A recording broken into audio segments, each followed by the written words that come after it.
Right, hello everybody. Right, I've got a special guest here, Matthew Savage from the Logo Emporium, and he's been on before, as you probably go back and have a little look at some of our previous podcasts.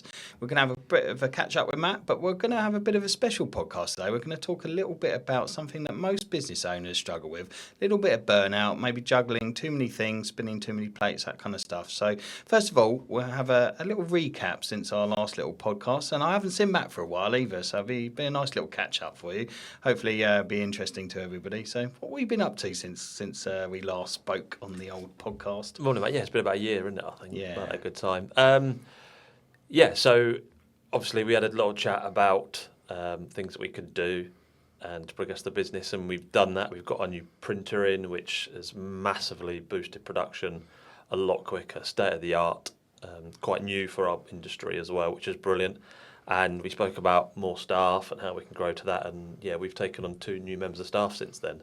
Yeah. And the business has leveled up again and hit that next level where, like we say, we'll have jobs that are coming in and out of the door that I've not seen because everybody in the office has been handling them. So it's been a bit of a mental shift for me as well to get my head around the fact that I don't see everything coming through anymore, it's brilliant, and it shows that everybody in the team are doing a great job. Yeah, I think that's really great because from memory, we did talk quite a lot about trying to grow the business to a point, getting those staff in and making those sort of entrepreneurial risks, if you like, because it's always scary when you go, right, I'll take someone on, but I can't actually really afford them, or it's going to basically come out of your back pocket because it's your wages, isn't it? But before we start on that, tell like those who haven't watched it, what is it that you do? I know you do this sort of stuff here. Yeah, so we do printing, embroidery, and it's on pretty much anything tangible that you want. Yeah. The branded clothing workwear uniform is our bread and butter, Yeah. like you got on there. The embroidered logo, we also do printing, but we also do the mugs in front of you, there, and anything with a logo on, or your virally famous orange sunglasses. We produce them and everything else like that. It's the home of the orange sunglasses. That's it, yeah. Like the amount of people that I don't know, but I know they've come into contact with you because they got a pair of Charles Cox orange sunglasses on. Yeah, good stuff. It's funny. So, in terms of making that leap, how was that journey for you? Because I know it was a kind of concentration of the topics that we talked about how do you make that leap? Like, do you trust the person, delegation, the cost of them and all the rest of it? Talk us through that kind of journey, because that to me is the first step in that kind of climbing that entrepreneurial ladder. Yeah, that's it. So again, we'll touch on it, but that burnout sort of side of thing, that's what instigated it really, is that it come to a point where I knew I couldn't carry on doing so much myself and needed to get more of a team in, essentially, to help share the workload. And I went to recruitment agencies, and the tricky thing was, because we're in quite a remote location, people have to drive, so we talked about doing an apprenticeship, but the apprenticeship company found it struggle that not everybody that's there in the apprenticeship can drive, so they rely on public transport, which is obviously fair enough, but it just didn't work for us.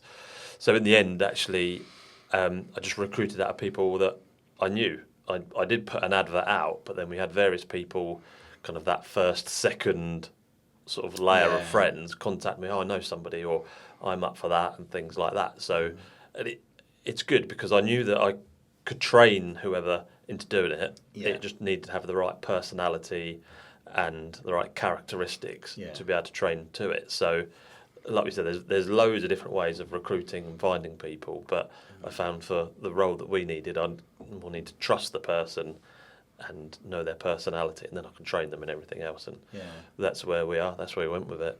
Okay. Well, I just thought it was interesting what you said about the location. So I went on some training courses when I was a bit younger. I had more hair and all that jazz, or less thin hair anyway.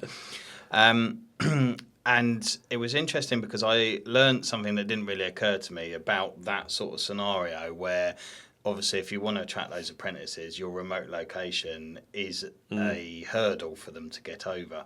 And actually, I had the same thing in our main business, Charles Cox, when we first started. We were in For those of you that don't know, we're kind of in between Brighton and Eastbourne in a small town. And locally, we were like doing really well, but we couldn't attract the bigger clients and the better staff from those two cities that were either side of us.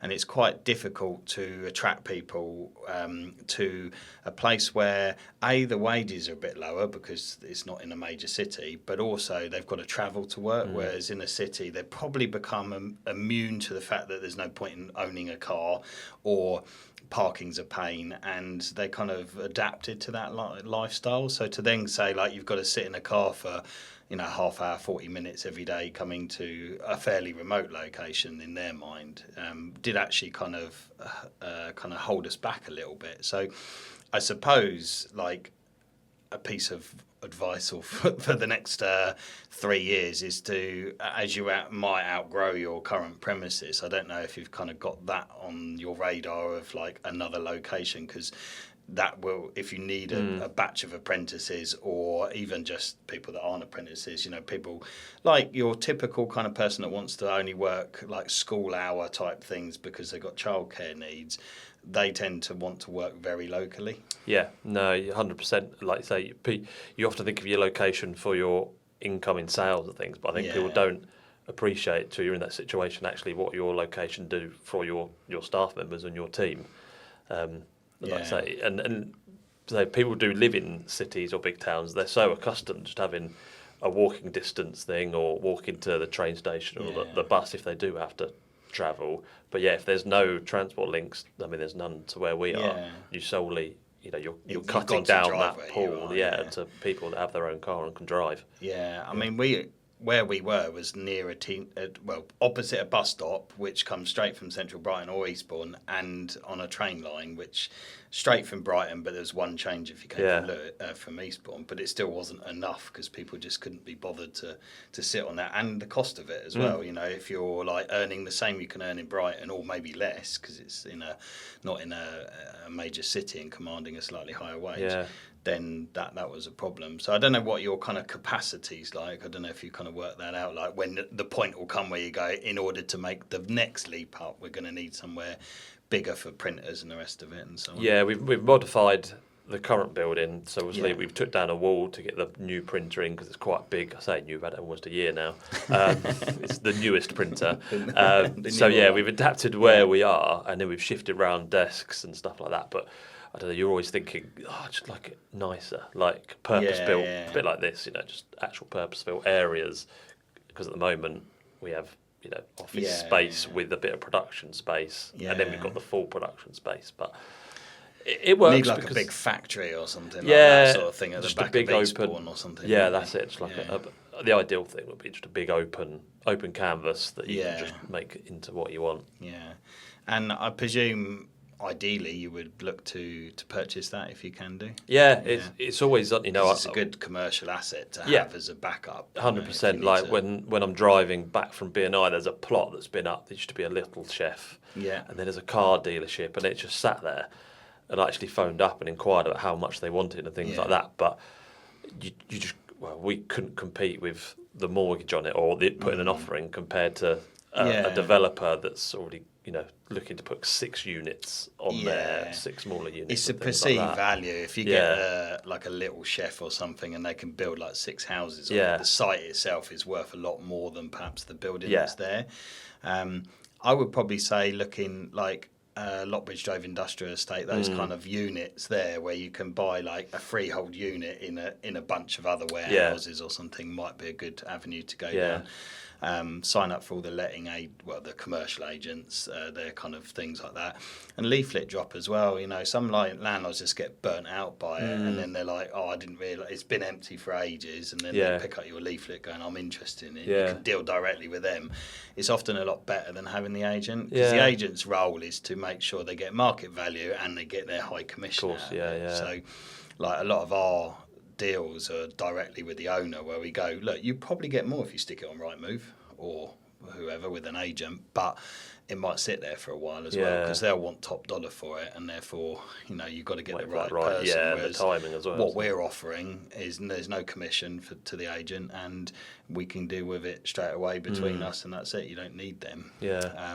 Okay, you'll get less, but you'll be straight away. You won't have to sit on the Yeah. market not Yeah. knowing. So yeah, if you can get a few kind of get in front of people's, you know, desktops, faces, whatever, on those sort of things, I think they're quite good. Commercial stuff's normally about a 30% deposit, generally speaking. Stamp duty is much less as well. So, but they're really good assets for you to be able to like pull on. So if the business goes for a bit of a dip, you're like, well, I've got equity in that, and then the banks are like, well, actually, you've got this thing that we can take away from you, so we're quite happy to help you out or whatever, or you can pull down on it or something. Like that. So yeah. But I think that would be probably something I would start factoring in the next kind of like, you know, if you're saying like I'm going to plan for another 3 years, plan for the continued expansion and have that in the back burner as well, because I think that will become your next, or one of your next hurdles. Yeah, that's one of the big steps, isn't it? It's one of the big tick boxes of owning your business. Expansion isn't it? is hard. I mean, you've seen us, no doubt, expand, and we took a small office in Eastbourne and outgrew it within 9 months, and then had to move. You know, the one we had in Willingdon, and then we went into the town, and even that is rammed for the staff most of the time. We're reliant upon people working from home now. We can't have all the staff in now, so there's not enough desks. So, it's a challenge growth, because it comes with a cost as well, doesn't it? So, like so, you don't know how quickly your growth could happen either, could you? You know, like it could be quick, like say you're just outstripping what you've just got really quickly, or it could be a slower burn, in which case it's a different sort of worry, isn't it? Exactly, and I think the bigger you are, the more likely you are to attract those much bigger order books, if you like your likes of Tesco's or Asda or somebody like that. I don't know where they get their uniform done, but they're more likely to come to you if they look at you and they go, you look like we can cope with that. Whereas if they look at you, maybe right now, they'll say you haven't got the capacity, and they probably wouldn't even pick up the phone to you, because if they'll do their initial research before bothering. They have like a whole department that does research into that kind of thing, because there's nothing worse than them going, the new uniform hasn't arrived, or whatever project they're doing, signage or something like that. So, yeah. Cool. It's all right. So, good recap. Food for thought. Yeah. Good bit of a recap. But how are the new staff anyway? They're all brilliant. Away? Brilliant. And it's so you're up to what, 6 now? There's 5 of us 5 of you. now. 5 of us. Is that 5 plus you? Or no, 5 and me. 5 and you. Or 5 plus me if you include the office dog. That's fun. But it's really, really good. It feels like a different beast, and it feels more progressive. They handling customers really well, and it might just be a coincidence, but it feels like we're getting bigger customers and clients because of it. That the average order value has definitely shot up. What are you up to now? Do you know what that was before? So I'd say it varies, because obviously it could be a big customer that's just ordering one person's uniform as a new starter. So it's very skewed. But the average order value was £180. I'd say, but that could be our biggest customer with 100 members of staff just ordering one lot. So it's very complicated. But now I'd say it's probably up around the 240. So it's probably grown 40% or something like that. So that's really good. And it's nice to have, again, like you said, it's nice to know that you can service those bigger customers and grow again. And, we service much bigger customers than that average order value. But, it's just an indicator that things are going the right way, isn't it? Yeah. And how have you found the transition, if you like, a little bit, away from being quite so involved? Like off air, we mentioned that we've had some stuff done by Matt recently for another firm that we have, a maintenance business and cleaning, and he didn't see any of it until it was actually in our office when he came in to have a look at it. Yeah, that's it. Like I saw that initial email come in with the logo, and it's only because I think Shannon had it open on her screen, and I was walking by, and that's a new one.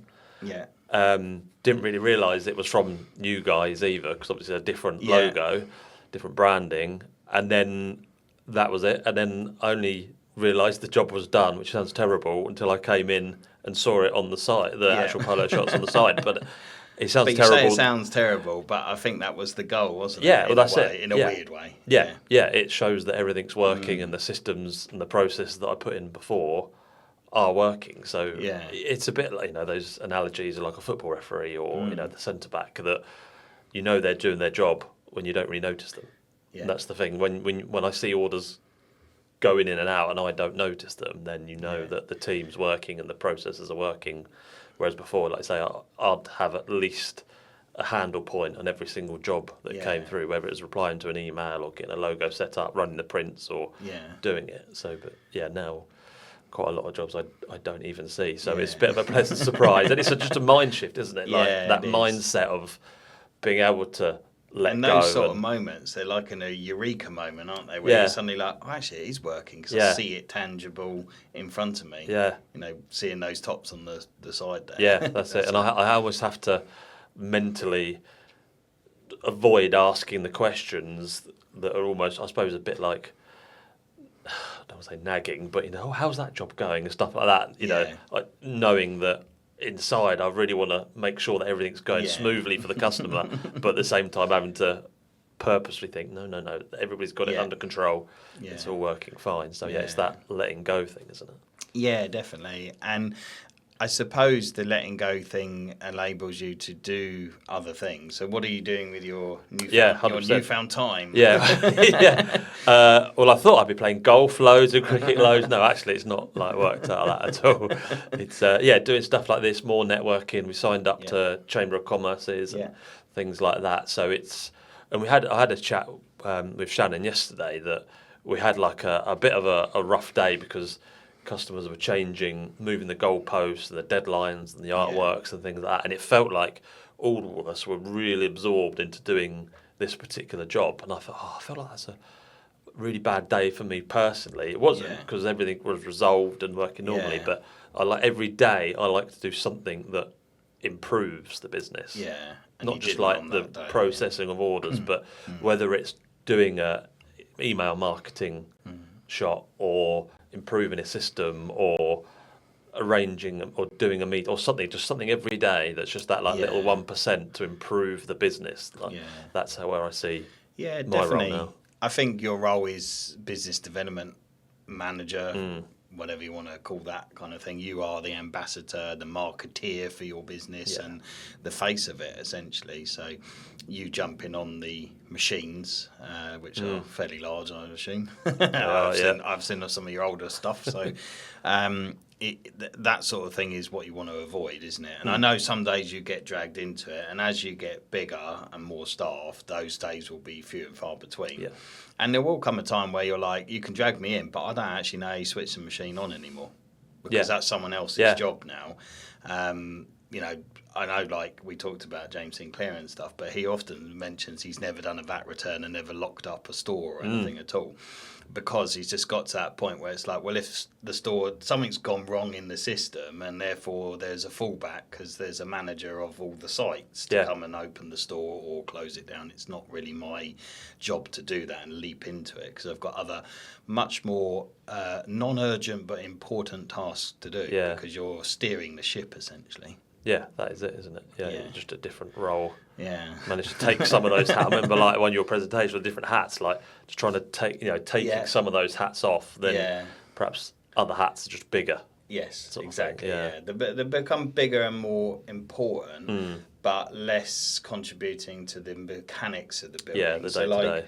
I always think I like the non-urgent important tasks phrase because things like making tweaks to your website or like say you've got your About Us page or a news page and it's all a bit out of date, maybe when some of your staff have qualified, if they've got qualifications and you haven't updated their bio or the news feed, the last thing is about a COVID close down or like Happy Christmas and you're in here in the summer. It's those kind of things that I think are really important for businesses to look like they are putting on their best makeup and presentation to the public, but not really urgent is in getting orders out the door or answering telephone calls. So there's a different level of important, urgent or non-urgent stuff that's important as well. So that's where I would spend the time, like really presenting and fine-tuning it. Yeah, Yeah, that's it. Like just those 1%, isn't it? Yeah, brilliant. So on your original podcast, you talked a lot about burnout, which I know you want to. We're going to go on to that topic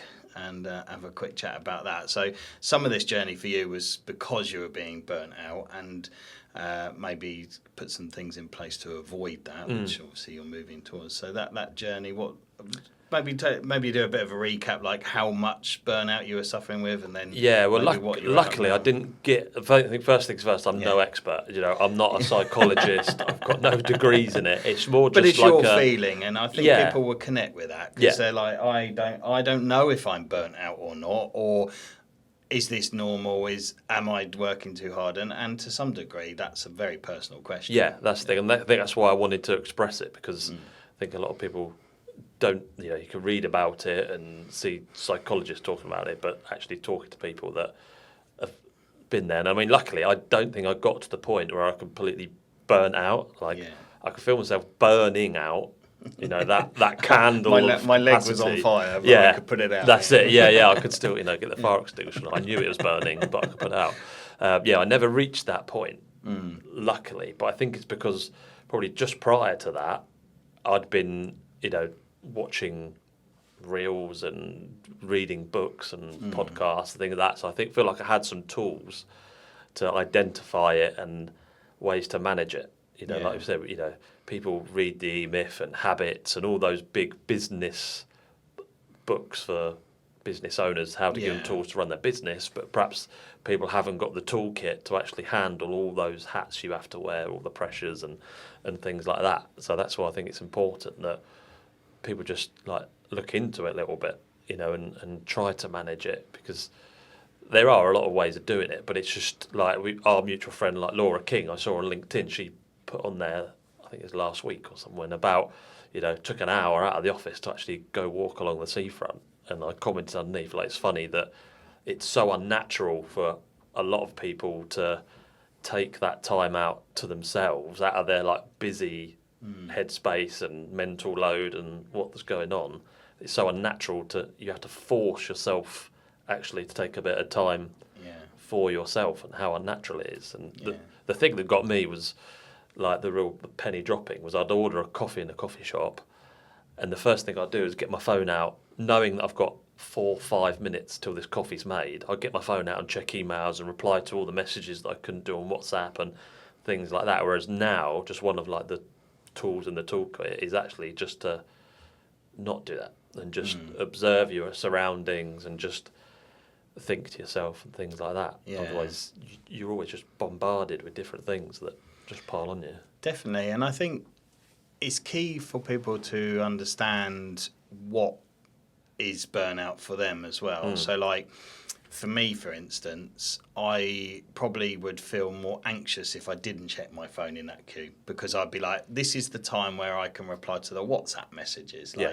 I probably wouldn't look at the emails, I'd look at the WhatsApp messages, because there's so many ways people can reach out to you nowadays. Teams, WhatsApp, email, normal text messages as well, other messaging services. So I would do that, and that makes me feel better because I feel like I'm on top of the stuff. But for me, I quite like just to sometimes, occasionally, just spend some time on my own, with nobody else. At the weekend, I went out riding with another mutual friend of ours, James Kirby, and then I was going to play some golf in the afternoon, and my friends, it was all too hot and there was no buggies available, and everyone was being a bit of a drama queen about the whole thing. So I just went back out on my bike. But I found myself on the top of the downs, just in a field somewhere out at the end of the ride, and I just lay down in the field just for half an hour, and I just looked at the sky and watched the clouds go by. Because it's quite nice sometimes, because even when maybe less so when I'm riding, I don't think about work because I don't want to fall off my bike. But you still think about stuff. It's constantly whirling around in your head. So just to have that kind of just that breathe moment, and I do think that a lot of people suffer. They go on holiday and they continue to connect to their emails and stuff. And I know you have to juggle all of that, and it is a fine line. And some people are wired up differently to others. But sometimes you need that downtime in order for you to reset yourself and then go, right, actually, what's important when I get back? What do I need? Because I've picked up all this extra cannon fodder, if you like, of stuff that I've picked up and I'm carrying around with me that I don't actually really need to it gives you that clarity, doesn't it? Like it gives you, it's almost like your subliminal mind. It gives you a chance to process what's currently in there. Yeah. And doing it. It's like you say, you're riding your bike, or like when you're in the gym. I know you're hitting the gym. Like just, I used to get it when you used to, I'm running. It's not in quite ages. showing yet. But... Well, it's there, mate. Well, no, I did get a compliment. They said it looked like you've been working out. I was like, win. Yeah, exactly. Yeah, but it gives you that chance just to focus on one, whether you're on the treadmill running or whatever. It gives you your brain just focusing on one thing. I feel like the rest of it kind of evaporates away. You still do all those things that's in your mind because they need to be done, but I think it saves you carrying around all those little thoughts and things like that. And it's like you said about holiday. It's twigged after 10 years of being a business owner. I like going away on a Friday now. If I go away on a Monday, I know that there's all the 5 days from the start of the holiday that I'll be thinking about work, and I'll be checking my phone, see if there's anything I need to do, if there's any questions from the office and things like that. But if we go on a Friday, you travel the Friday, then obviously the first couple of days are Saturday and Sunday. And I totally sympathise. In the back of my head, I'm thinking, it's a weekend. It's good. That's fine. And it's almost like you can get your brain into actually relaxing because it's okay because it's the weekend when you start. So it's all little things like that. Nobody means to carry all this stuff around with them, but you can't help it. But I think it's finding ways that just help you just dissolve those thoughts.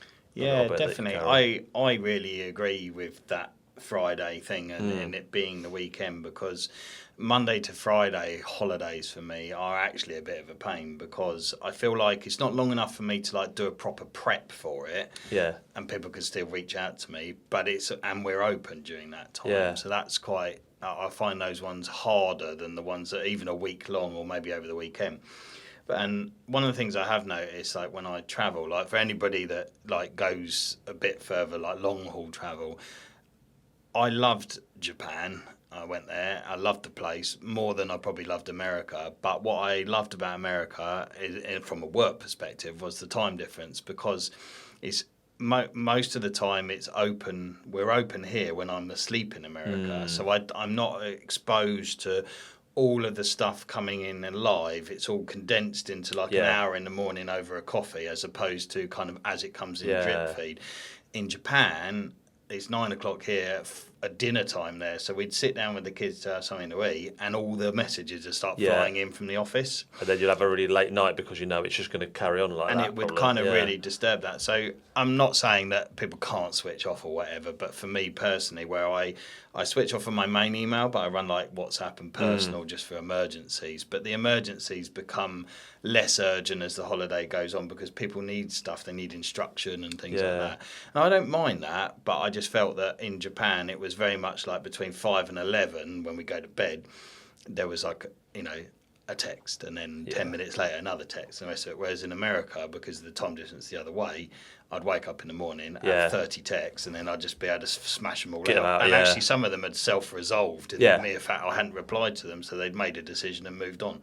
So like for me that's quite nice, because it's condensed as opposed to like spanned out over like a 5-hour period. That's the thing. And it's I think like a big thing is people identifying those different things and the ways to deal with things. Like say, perhaps you'll now go on more holidays where that time difference is that way rather than... It is a factor, sad for me. I mean, my kids love America because of the Disney stuff and all the rest of it, and Universal, and everyone likes going on holiday anyway.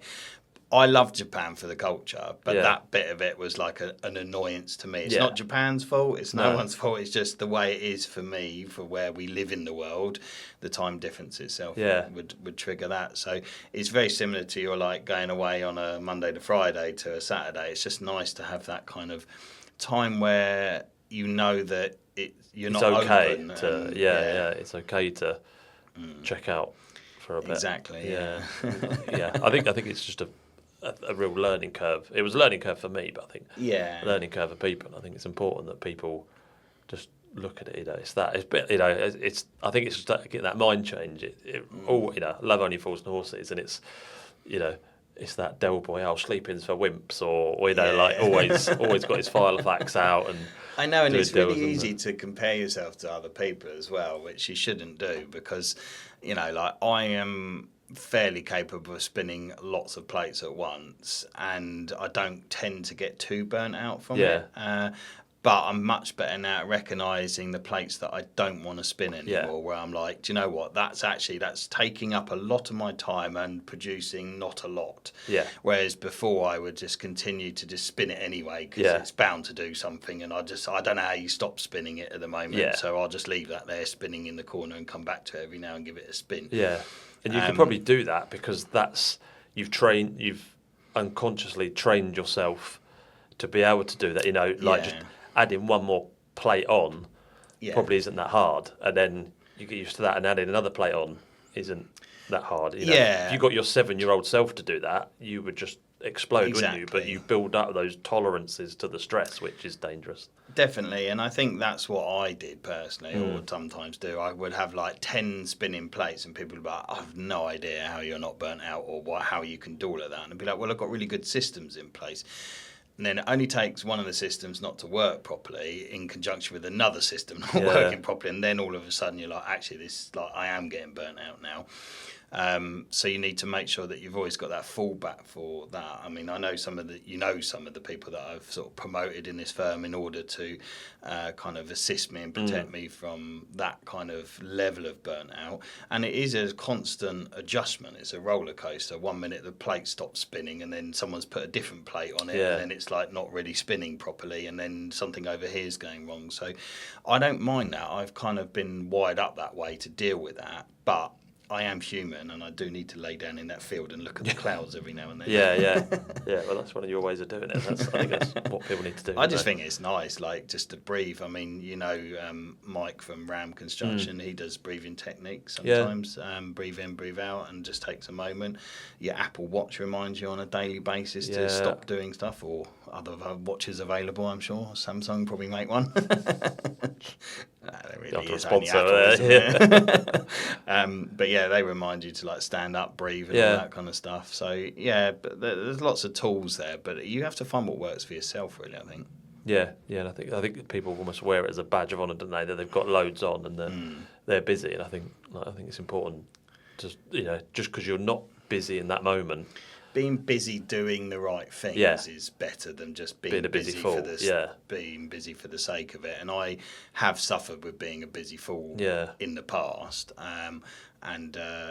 trying to make sure I don't do that, because it's very easy to be like, oh, we'll do this, and then you become the busy fool, and then you're like, hang on a minute, how did I do that inadvertently? And then you have to rein it back in again, or make some changes so that you're not doing that. 100%.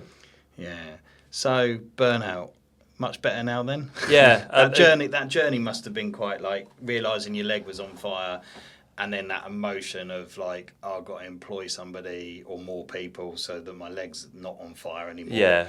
But it's going to come out of my back pocket probably to start with.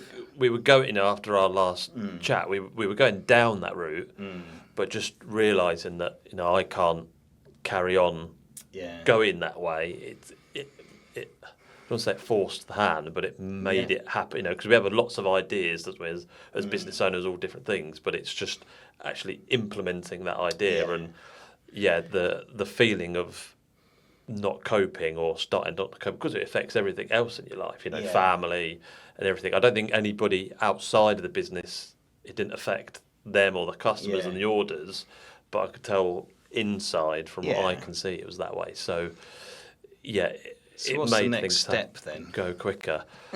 Where are we going now then? So office managery type stuff, somebody got to take over from that, or grow the team? We're good as we are, and it's just that case now, because it's only been this way for a couple of months. So the training's already complete, and everybody's getting more confident because you have to tweak the systems a little bit and train and develop the system a bit more to carry more people with it, and the communication as well. So it'll be just growing now into that capacity that we've got. So that'll be the first goal. And then after that, look to grow again. And it'll probably be more like a growth on a machine and output level, because we produce a lot of stuff because we are so efficient. But it's going to get to that point where, we've upscaled the printing, brilliant. It might be upscale the embroidery, get more machines, or sell the smaller ones that we've got and almost part exchange for bigger ones and things like that. So that'll be the next level up. And then, like you say, from there, it'll be probably another big step again, whether it's more staff, bigger building, or... When you get round to kind of with the more staff and the rest of it, and then maybe getting somebody in to be like an operations manager or an office or something, what's your kind of journey look like on that? Have you kind of mapped that out at all, or have you got... No, not necessarily map that out specifically, but I think it'll be like an overall manager like will be 6 members of staff plus yourself, or 7, and then that's the perfect time for you to start thinking of an office manager person. And I mean, it's always, like, in my opinion, it's good to try and promote people from within the firm rather than bring somebody in. So it's always good for you to have that kind of 2 years down the line, right, I've got my eye on you and I'm going to put a bit of time into you, but don't put all your eggs in one basket, because that person could leave anyway, or have some outside influence that causes them to leave that's out of your control. But if you can nurture that, that's a really good way of building a strong team. Yeah, no, 100%. Everyone hates it when the new guy or lady comes in and then they change everything and they're like a bull in a china shop. Yeah, that's the thing. I think every business has its own required experiences and knowledge, and and some bringing somebody in. But I definitely feel in what we do, because we have a lot of sort of bespoke processes that I've built, or bits of software. Not that I've built the software, but we use in a different way. It's mainly for tweaked for us, that having someone from the inside become a manager of it will definitely help, because it's a lot for somebody to come in and learn the process anyway, let alone to come in and manage those processes as well as the staff and things like that. So I'm with you 100% on promoting within. That's where that's the camp I'm in. Yeah, definitely. I think it's really good, and I mentioned on the last podcast a book called Pursuing Happiness, or Delivering Happiness. Sorry, not pursuing. That's the film, isn't it? The Pursuit of Happiness. That's is the film. Delivering Happiness, and that is about an American company that grew quite a lot, but they really tried to get their kind of core values and their ethos throughout their whole team in the business. So it's all about building like a massive team, but you cut them in half, and they all had like a Zappos logo in the middle of them, and that's really hard to achieve. But if you can achieve it some way towards that, I think that's a really good structure for the business. Yeah, definitely. And like I said, that loyalty that you get with people, like all my staff, we work really flexibly. If someone's got something on, you trust them, that's fine, go and do that, and then you trust them that they'll not necessarily make it up, but you trust them that, that respect goes both ways, doesn't it? And I think that says a lot for building a good team, that you appreciate people for actual human beings rather than just an employee. Yeah, definitely. Well, I'm really glad that it's going really well for you, Matt. Okay. Any kind of advice from the heart from yourself as to anybody out there that might be suffering a little bit of leg fire? Yeah. just be aware of it. Even before you get to that point, if you think you're perfectly fine and you're in a great mental space, still just look up about, what the telltale signs, because they do vary for different people, and people can handle different amounts of stress in their life.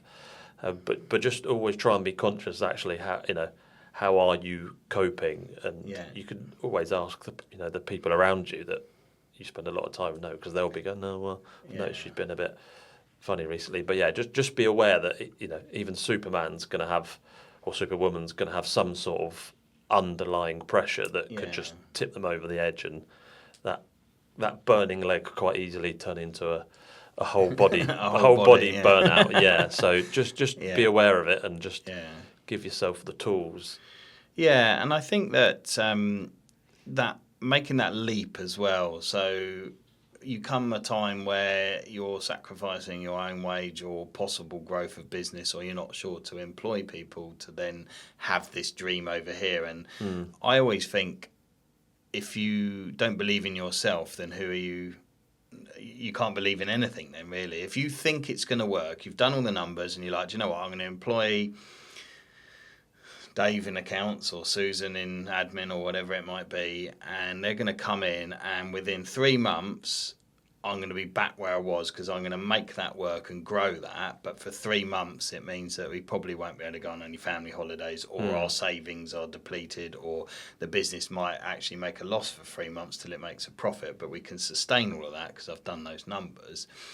That's quite a difficult journey psychologically for a lot of people. So I don't know how that felt for you making those kind of moves. I know it's slightly different. Like if your business is growing, then it's easier calculations. But I think a lot of people really struggle with that, and that holds them back, and they become this kind of lifestyle business owner where it's paying a wage to them, but all they've done is really created a job for themselves. Yeah, 100%. Like you say, there's always going to be factors that hold people and businesses back, but I think if you could just it helps that we've been going 10 years, so touch wood, we aren't going anywhere now, so you've got that confidence behind you. It's hard, I think, if you're still young as a business, but it's always a case of an educated punt, isn't it? Do you know what I mean? Like you could do all the figures in the world, but you're just forecasting. Unless you get a massive contract that comes in that secures you X amount of money for X amount of years, then it's easier. But I think it's always just that brave move.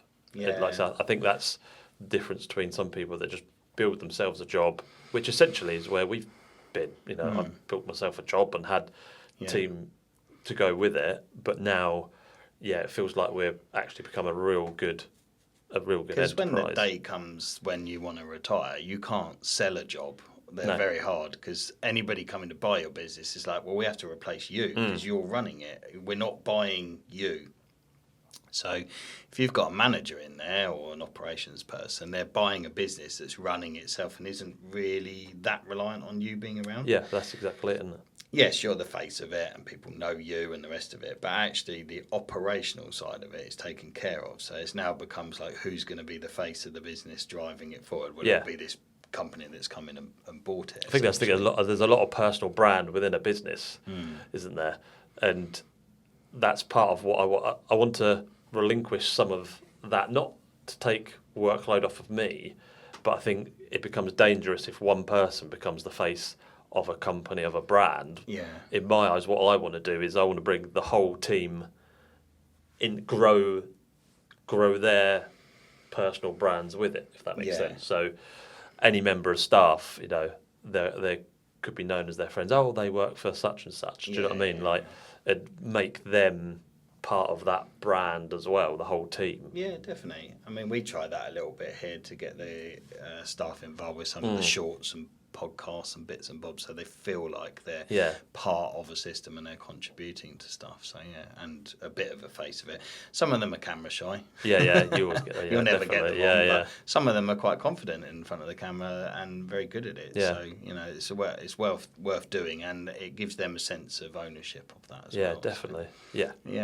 No, I think that it's quite a scary move, that sort of stuff, but people have to believe in themselves. I mean, I tell this story a little bit, but when I went out on my journey, when I left a partnership and decided I'm going to go out on my own properly, I did all the numbers, spreadsheets, KPIs, what I was going to do and the rest of it, and I didn't really have anybody to show this to other than like my relatives, and of course they're all going to back you, aren't they? Yeah, your mum and dad are like, go on, son, you can ride your bike with no stabilisers on.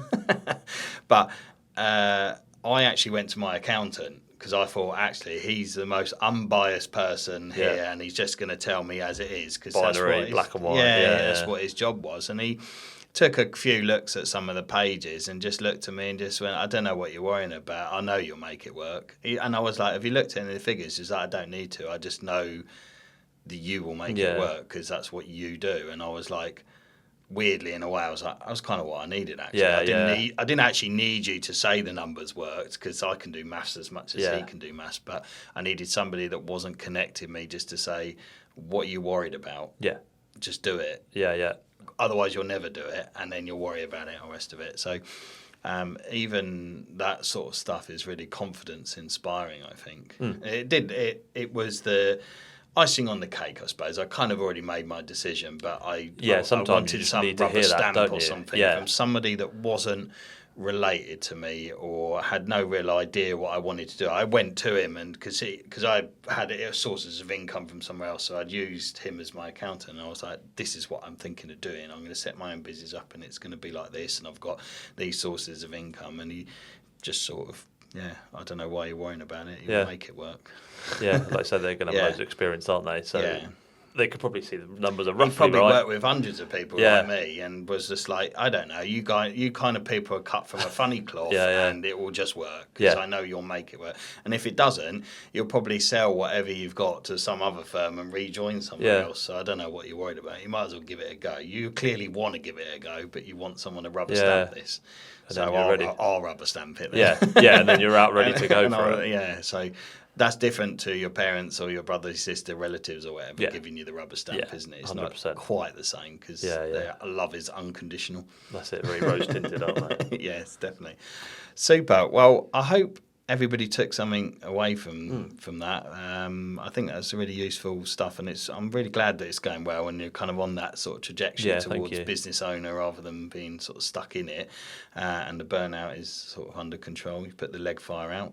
I like that terminology. Shake it off. No, it's really good to have you back on, and it'd be good to see, like, in a couple of years' time or a year or so, where you're at with that commercial size thing, and whether it's grown and you kind of those new challenges that have come along, because business is ever evolving. There's always something with that. Right, well, I will wish you all the best, Matt, and perhaps we'll talk in a year or two's time, see where you're at. Brilliant. Cheers, Matt. Brilliant. Cheers. Thank you. Take care.